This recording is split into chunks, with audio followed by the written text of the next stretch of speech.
Hey guys, welcome to this video, and today I'm going to be teaching you how to fix your Nintendo Switch if it isn't turning on or charging. Like if it's not turning on, you plug it in and it's not charging or anything like that. I'm going to go ahead and tell you what could possibly be wrong. Well, not really. I'm going to go ahead and just tell you how to make it better.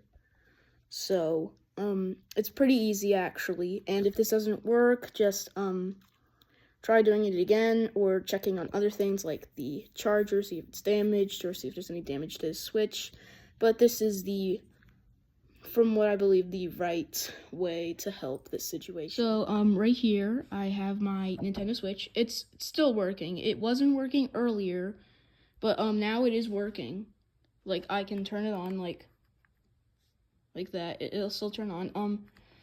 But I'm just gonna be using this. So what you want to do is you're gonna go up here to the power button.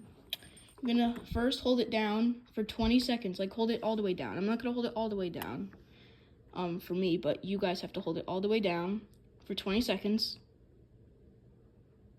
So you just count to 20. Let's just say it's been 20 seconds. Now you let it go, and now you go back and do it for an extra 5 seconds.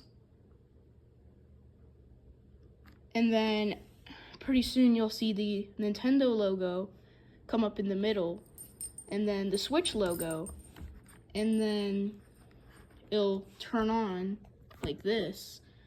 Now obviously I can't actually show that all happening because my Nintendo Switch is indeed working.